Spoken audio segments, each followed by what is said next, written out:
டெல்லியிலிருந்து அகமதாபாத் சென்ற பயணி வீடியோ ஒருவர் தற்போது அந்த வீடியோ பதிவை வெளியிட்டிருக்கிறார். அந்த இதில் வெவ்வேறு காட்சிகளை நாம் பார்த்துக் கொண்டிருக்கிறோம். அந்த விமானம் டேக் ஆஃப் ஆன புறப்பட்ட உடனடியாக விபத்தில் சிக்கிய காட்சி, அது தீப்பிழம்பாக வெளியேறக்கூடிய அந்த காட்சிகளை பார்த்துக் கொண்டிருக்கிறோம். இன்னொரு பக்கம் சிதிலமடைந்த அந்த கட்டிடங்கள், அந்த இது போன்ற பல விஷயங்களை நாம் திரையில் பார்த்துக் கொண்டிருக்கிறோம். மீண்டும் இணைகிறாருடைய சிறப்பு செய்தி சுசித்ரா. தற்போது இந்த விமானம் ஒரு பக்கம் விசாரணையை தொடங்கியிருக்கு. விமான போக்குவரத்து ஆணையம், ஏர் இந்தியா தரப்பிலிருந்து நிறைய விளக்கங்கள் கேட்கப்பட வாய்ப்பு இருக்கு. இப்ப என்ன நிகழ்வுகள், அடுத்தடுத்து என்னென்ன டெவலப்மெண்ட்ஸ் இருக்கு? தேவா, தற்பொழுது டாடா குழுமங்களுடைய தலைவர் என் சந்திரசேகரன் அகமதாபாத் விமான நிலையத்தை வந்திருந்திருக்கிறார். குறிப்பாக இந்த விபத்து தொடர்பான பல்வேறு ஆய்வுகளையும் ஆலோசனைகளையும் ஏர் இந்தியா நிறுவனமும் மத்திய விமான போக்குவரத்து கட்டுப்பாட்டுத்துறையினுடைய அதிகாரிகளும் ஏற்கனவே செய்து வரும் நிலையில் அதனை அடுத்து நேரடியாக அந்த விபத்து நடைபெற்ற இடத்திற்கு சென்று ஆய்வு செய்யவும், அதன் பிறகு அங்கு நடைபெற உள்ள நிகழ்வுகளை மேற்பார்வையிடுவதற்காக தற்போது டாடா குழுமங்களுடைய தலைவர் என் சந்திரசேகரன் அகமதாபாத் சென்றடைந்துள்ளார். மிக முக்கியமாக இந்த போயிங் விமானத்தினுடைய அந்த ஒரு விபத்து என்பது முதல் முறையாக நடைபெற்றதன் காரணமாக எதனால் இந்த விபத்து என்பது ஏற்பட்டது, அதற்குரிய காரணம் என்ன என்பது தொடர்பான பல்வேறு ஆய்வுகளை மேற்கொள்வதற்கான ஒரு தொழில்நுட்ப குழுவையும் GE அந்த ஏரோஸ்பேஸ் நிறுவனமானது அமெரிக்காவிலிருந்து ஒரு குழுவை காக்பிட் சோதனைகளுக்காக அனுப்பி வைத்துள்ளது மிக முக்கியமாக பார்க்கப்படுகிறது. மத்திய உள்துறை அமைச்சர் அமித்ஷா, விமான போக்குவரத்து துறை அமைச்சர் ராம்மோகன் நாயுடு ஆகியோரும் இன்னும் சற்று நேரத்தில் அகமதாபாத் சென்றடைய உள்ள நிலையில் அதற்கு முன்னதாக தற்பொழுது டாடா குழும தலைவர் என் சந்திரா அங்கு சென்றடைந்திருக்கிறார்.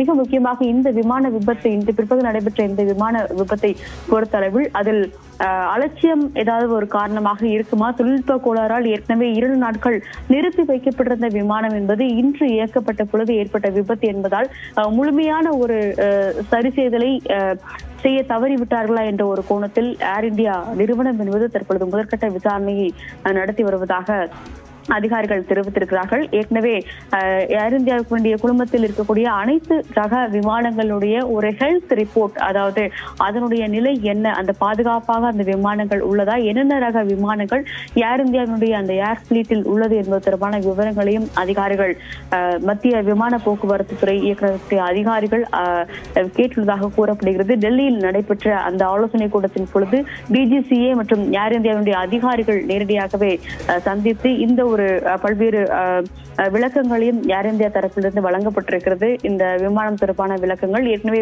இந்த ட்ரீம்லைனர் ரக விமானத்தின் மீதான ஒரு பல்வேறு கேள்விகள் ஏற்கனவே எழுப்பப்பட்ட நிலையில் அது தொடர்பான விளக்கங்களையும் ஏர் இந்தியா மத்திய அரசிற்கு வழங்கியுள்ளதாகவும் முதற்கட்டமாக வழங்கியுள்ளது. அதற்கு அடுத்தபடியாக முழுமையான ஒரு ரிப்போர்ட் என்பதும் ஏர் இந்தியாவின் தரப்பிலிருந்து மத்திய அரசிற்கு இன்று இரவிற்குள் வழங்கப்படும் என்ற ஒரு தகவலையும் அதிகாரிகள் தெரிவித்திருக்கிறார்கள். அது மட்டுமல்லாமல் ஏர் இந்தியா நிறுவனத்திய CEO கேம்பல் வில்சன் டெல்லியில் இருந்து அவர் இன்று பிற்பகல் தான் பாரிஸிற்கு கிளம்பியது மிக முக்கியமாக பார்க்கப்படுகிறார்கள். இந்த விபத்தின் காரணமாக அவர் உடனடியாக அவருடைய விமானம் என்பதும் மாற்றம் செய்யப்பட்டதன் காரணமாக தற்பொழுது மீண்டும் அவர் இன்று அகமதாபாத்திற்கு திரும்புவார் என்றும் எதிர்பார்க்கப்படுகிறது. பல்வேறு கட்ட ஆலோசனைகள் மத்திய விமான போக்குவரத்து துறை அமைச்சர் ராம்மோகன் நாயுடுடன் இன்று இரவு குஜராத்தில் மாநில முதல்வர், ஏர் இந்தியாவுடைய அதிகாரிகள் ஆகியோர் முன்னிலையில் அந்த ஆலோசனை என்பது குஜராத்தில் அகமதாபாத்தில் நடைபெறும் என்றும் முதற்கட்ட தகவலை அதிகாரிகள் தெரிவித்திருக்கிறார்கள். சில ஆண்டுகளுக்கு முன்னதாக தான் இந்த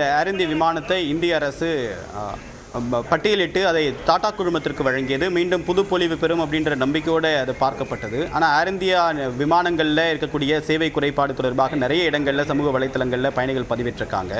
பட் அதை மானிட்டர் பண்ண வேண்டிய பொறுப்பு சிவில் ஏவியேஷனுக்கு தான் இருக்குது. அதை தனியாருக்கு கொடுத்து விட்டோம் அப்படின்னு சொல்லிட்டு அதை கண்காணிக்க தவறி விட்டாங்களா, இல்லை ஏற்கனவே இருக்கக்கூடிய நிதி நெருக்கடியிலிருந்து ஏர் இந்தியா நிறுவனத்தை மீட்க முடியாதன் காரணமாக அதனுடைய நிலை அப்படியே இருந்ததுதான் விபத்து காரணமாக கூட இருக்கலாமா? தேவா, அதாவது ஏர் இந்தியா அந்த நிறுவனம் என்பது மத்திய அரசிடமிருந்து டாடா குழுமத்திற்கு சென்ற பிறகு பல்வேறு நடவடிக்கைகள் என்பது ஏர் இந்தியா விமானம் சார்பாகவும் அந்த நிறுவனம் சார்பாகவும் எடுக்கப்பட்டது மிக முக்கியமாக பார்க்க வேண்டும். ஏற்கனவே ஏர் இந்தியா விஸ்தாரா என்று பிரிக்கப்பட்ட 2 பகுதிகளாக இருந்த அந்த நிறுவனத்தினுடைய அந்த ஒரு செயல்பாடுகள் என்பது முழுமையாக விஸ்தாராவினுடைய அந்த செயல்பாடுகள் முழுமையாக ரத்து செய்யப்பட்டு அனைத்துமே ஏர் இந்தியாவுடைய விமானங்களாக இயங்கும் என்ற ஒரு அறிவிப்பையும் அவர்கள் அறிவித்தார்கள். பல்வேறு நிறுவனத்தினுடைய பல்வேறு தலைமையில் கடுமையான மாற்றங்கள் செய்யப்பட்டு ஏற்கனவே இருக்கக்கூடிய அந்த ஏர்கிராப்ட் ஃபிளீட்ல இருக்கக்கூடிய அனைத்து விமானங்களுடைய தர கட்டுப்பாடு என்பது, தர நிர்ணயம் என்பது சரிபார்க்கப்பட்டது மிக முக்கியமாக பார்க்கப்படுகிறது. பல்வேறு புகார்கள், குறிப்பாக சிறு சிறு புகார்கள், இருக்கைகள் சரியில்லை உள்ளிட்ட பல்வேறு சிறு சிறு புகார்கள், ஏர் இந்தியாவுடைய அந்த கையாளுதல் விதம் தொடர்பான பல்வேறு புகார்கள் தொடர்ச்சியாக ஓராண்டிற்குள், இந்த கைமாற்றம் செய்யப்பட்ட ஓராண்டிற்குள் எழுந்ததை அடுத்து அது தொடர்பான பல்வேறு நடவடிக்கைகளும் ஏர் இந்தியா விமானம் மேற்கொண்டது மிக முக்கியமாக பார்க்கப்படுகிறது. அவ்வப்போது நடைபெறும் சில இன்சிடென்ட்கள் காரணமாக ஹெல்த் ரிப்போர்ட் என்ற அடிப்படையில் அந்த விமானங்களுடைய தரம் தொடர்பான பல்வேறு அறிக்கைகளையும் மத்திய அரசுக்கு ஏர் இந்தியா விமானம் இதுவரை வழங்கியுள்ளது என்றுதான் கூற வேண்டும். முழுமையான அந்த நிறுவனத்தினுடைய முழுமையான கண்காணிப்பு என்பது டாடா நிறுவனத்தின் தரப்பில் இருந்தாலும் இது போன்ற ஒரு விபத்துகள் என்று ஏற்படும் பொழுதுதான் டிஜிசியினுடைய தலையீடு என்பது அதிகமாக இருக்கும். பயணிகளுடைய புகார்களுக்கு ஒரு புறம் டிஜிசியின் நடவடிக்கைகள் இருந்தாலும் அவை நிறுவனங்களுடைய அந்த அறிக்கைகள் அடிப்படையிலான ஒரு நடவடிக்கையாக மட்டுமே பார்க்கப்படும்.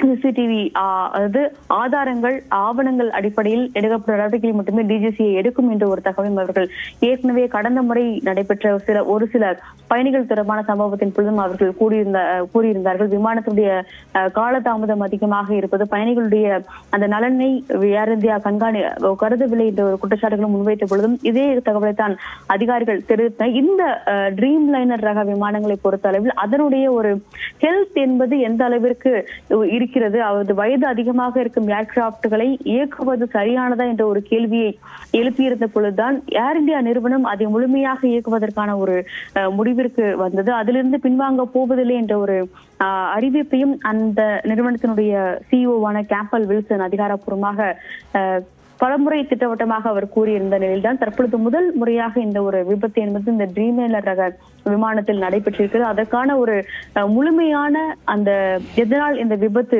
நிகழ்ந்தது, விமானத்தினுடைய பாதுகாப்பு என்பது அவ்வளவு கேள்விக்குறியாக இருந்ததா, அதை கவனிக்க விமான நிறுவனம் தவறிவிட்டதா என்ற ஒரு கேள்வியை முன்வைத்துதான் விசாரணையும் தற்பொழுது டிஜிசி அதிகாரிகள் தொடங்கியிருக்கிறார். ஒருவேளை ஹெல்த் சேஃப்டி என்ற பட்சத்தில் ஒரு விமானத்தினுடைய பாதுகாப்பு கேள்விக்குறியாக இருக்கும் பட்சத்தில் ஏர் இந்தியா விமானத்தினுடைய அந்த ஒரு லைசன்ஸ்களும் ரத்து செய்யப்படுவதற்கான வாய்ப்புகள் இருப்பதாக அதிகாரிகள் தெரிவித்திருக்கிறார்கள். முதற்கட்ட ஆய்வுகளுக்கு பிறகு, குறிப்பாக சிடிஎம்ஆர் அறிக்கைக்கு பிறகுதான் எதையும் கூற முடியும். அவை மட்டுமல்லாமல் இந்த ட்ரீம்லைனர் ரக விமானத்தை தலைமை அலுவலகமான ஜிஇ ஏரோஸ்பேஸினுடைய அந்த குழு வந்த பிறகு அவர்கள் காக்பிட்டினுடைய சோதனைகளை மேற்கொண்ட பிறகுதான் முழுமையான ஒரு சுகாதார ரிப்போர்ட், ஒரு ஹெல்த் ரிப்போர்ட் என்ற அடிப்படையில் இந்த விமானத்தின் ஹெல்த் ரிப்போர்ட்டை அரசாங்கத்திற்கும் சமர்ப்பிக்க முடியும் என்ற ஒரு தகவலையும் ஏர் இந்தியா நிறுவனமும் உறுதி செய்திருக்கிறது.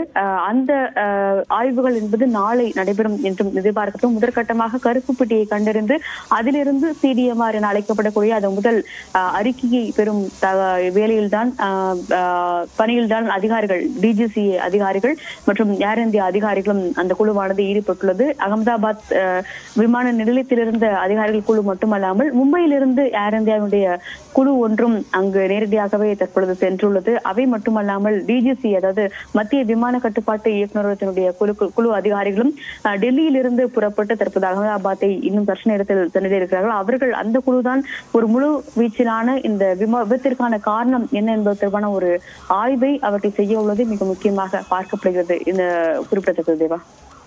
தற்போது இந்த விபத்து நடைபெற்ற இடத்தில் ஒரு பக்கம் மீட்பு பணிகள் நடைபெற்று வந்தாலும் கூட இதில் பயணம் செய்தவர்களுடைய உறவினர்கள் அவர்களுடைய நிலை குறித்து அறிந்து கொள்ள ஏர் இந்தியா விமானம் உடனடியாக ஒரு அவசர தொலைபேசி எண்ணை அறிவித்திருக்கிறது. 180056914444 என்ற எண்ணில் தொடர்பு கொண்டு தகவல்களை கேட்டு அறிந்து கொள்ளலாம் என்று அவசர உதவி எண்ணை தற்போது ஏர் இந்தியா நிறுவனம் அறிவித்திருக்கிறது. இந்த விமானம் விபத்து என்பது தற்போது இந்தியாவை உலுக்கியிருக்கிறது. இதில் ஒட்டுமொத்தமாக 242 பயணிகள் பயணம் செய்த நிலையில் அதில் 169 பேர் இந்தியர்கள், 53 பிரிட்டன் நாட்டை சேர்ந்தவர்கள், ஒருவர் கனடா நாட்டை சேர்ந்தவர், 7 பேர் போர்த்துகீசத்தை சேர்ந்தவர் என்று தெரிவிக்கப்பட்டிருக்கிறது. இந்த நிலையில் அதில் மீட்பு பணிகள் ஒரு பக்கம் நடைபெற்று வரக்கூடிய நிலையில் உடனடியாக இதில் விபத்தில் உயிரிழந்தவருடைய உறவினர்களை தொடர்பு கொள்ளக்கூடிய முயற்சி ஒரு பக்கம் நடைபெற்று வருகிறது. விபத்துக்கான காரணம் குறித்தும் தற்போது விசாரணை என்பது மேற்கொள்ளப்பட்டு வருகிறது. ஏர் இந்தியா நிறுவனத்துடைய தரம் தொடர்பாக தற்போது முழுமையான ஆய்வறிக்கையை சமர்ப்பித்து அந்த முழுமையாக இந்த விமானங்கள் அனைத்தும் பாதுகாப்பு தரத்துடன் இருக்கிறதா என்பதை உறுதி செய்ய வேண்டும் என்று உத்தரவிடப்பட்டிருக்கிறது. அவசர ஆலோசனைக்கும் உத்தரவிடப்பட்டிருக்கிறது. அமித்ஷா அகமதாபாத் புறப்படுவதாக அறிவித்திருக்கிறார். இந்த நிலையில் டாடா குழுமத்தின் தரப்பிலும் பல்வேறு நடவடிக்கைகள் மேற்கொள்ளப்பட்டிருக்கின்றன. சுஜிதா, இப்போ இந்த விடுதி கட்டடத்தின் மீது விமானம் விழுந்து விபத்து ஏற்பட்டிருக்கு. இந்த விடுதியில் இருக்கக்கூடிய மாணவர்களுக்கு ஏதாவது பாதிப்பு ஏற்பட்டிருக்கா? அங்க இருக்கக்கூடிய நிலை என்ன? தீபா, இந்த பிஜே மருத்துவக் கல்லூரியினுடைய அந்த மாணவர்கள் அனைவருமே சுமார் 20 முதல் 30 மாணவர்கள் பெரும்பாலும் காயத்துடன் மருத்துவமனையில் அனுமதிக்கப்பட்டுள்ளது மிக முக்கியமாக பார்க்கப்படுகிறது. அவர்கள் அனைவரையுமே மேல் சிகிச்சைக்காக அருகில் இருக்கக்கூடிய சிவில் மருத்துவமனை மற்றும் அதன் அருகில் இருக்கக்கூடிய அகமதாபாத்தினுடைய அரசு மருத்துவமனையில் தான் அவர்கள் அந்த சிகிச்சைக்காக அனுமதிக்கப்பட்டார்கள். ஆனால் அவர்களில் ஒரு சிலர் உடல் கருகி உயிரிழந்திருக்கலாம் என்ற ஒரு தகவலையும் அதிகாரிகள் முதற்கட்டமாக தெரிவித்திருக்கிறார்கள்.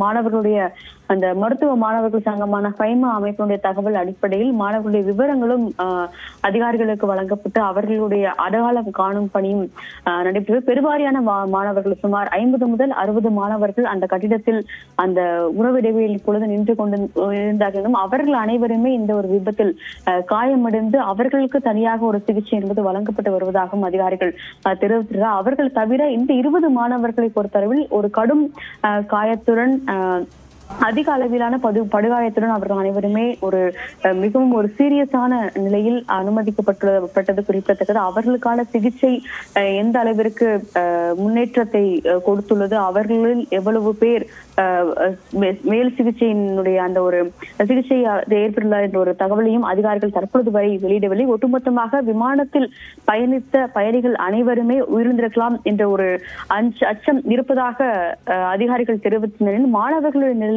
தொடர்பான எந்த ஒரு அதிகாரப்பூர்வ அறிவிப்பையும் அவர்கள் தற்பொழுது வரை செய்யவில்லை என்றுதான் கூற வேண்டும். தேவா, இப்போ லண்டனுக்கு கேட்விக் என்ற நகரத்திற்கு தான் அந்த விமானம் போய் சென்றடையதாக இருந்தது. அதில் ஏறக்குறைய 53 பிரிட்டன் நாட்டை சேர்ந்தவர்கள் இருந்திருக்காங்க. அவங்களோட தரப்புலேருந்து ஏதாவது தகவல் உறுதி செய்யப்பட்டிருக்கா? அவங்க தரப்பில் தகவல் பரிமாறப்பட்டிருக்கா? சுத்ரா, அது நடைமுறை என்ன?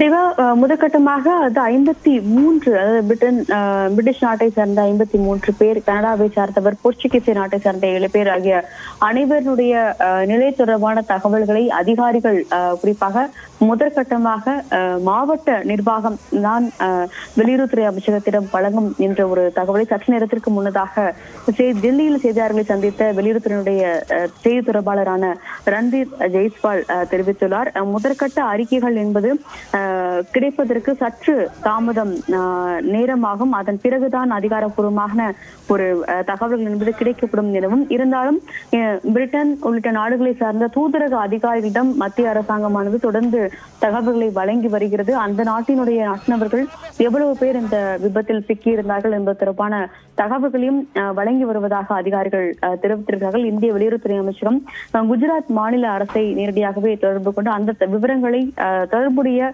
தூதரகங்களுக்கு அவர்கள் வழங்கி வருவதும் மிக முக்கியமாக பார்க்கப்படுகிறது. பல்வேறு சர்வதேச நாடுகளை சார்ந்த தலைவர்களும் இந்த விமான விபத்திற்கு தங்களுடைய ஒரு கடும் ஆறுதலை இந்தியாவிற்கு தெரிவித்திருக்கிறார்கள். 53 பிரிட்டன் நாட்டவர்கள், 7 போர்ச்சுகீஸ் மற்றும் 1 கனடாவை சார்ந்த ஒருவர் என இந்த அனைவருமே தற்பொழுது இதில் பெரும்பாலானோர் அந்த விபத்தில் சம்பவ இடத்திலேயே உயிரிழந்திருக்கலாம் என்று அச்சப்பட்டாலும் பெரும்பாலானோர் மருத்துவமனையில் சிகிச்சையின்றி அவர்கள் உயிரிழந்துள்ளார்கள் என்ற ஒரு தகவலையும் அதிகாரிகள் தெரிவித்திருக்கிறார்கள். விமானத்தில் பயணித்த, அதாவது பின்பகுதி முன்பகுதி என்றில்லாமல் ஒட்டுமொத்தமாக அது நொறுங்கியதன் காரணமாக அந்த ஒரு பயணிகள் அனைவருமே இந்த சம்பவ இடத்திலேயே உயர்ந்திருக்கலாம் என்றும் அஞ்சப்படும் காரணமாக முழுமையான ஒரு அறிக்கைக்காக காத்திருப்பதாக வெளியுறவுத்துறை அமைச்சகம் தற்பொழுது முதற்கட்ட அறிவிப்பை அதிகாரப்பூர்வமாக தெரிவித்துள்ளது.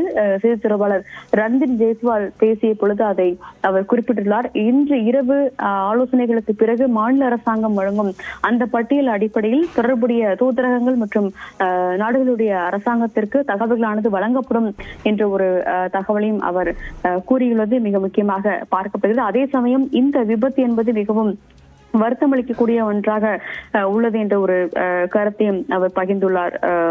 தேவா, சுஜி, இப்போ இந்த விமானம் சரியாக 1:32 புறப்பட்டிருக்கு. விபத்து நடைபெற்ற இடமும் ஏறக்குறைய ஒரு 5 நிமிடங்களுக்குள்ள நடந்திருக்கு. இதில் அந்த விமானி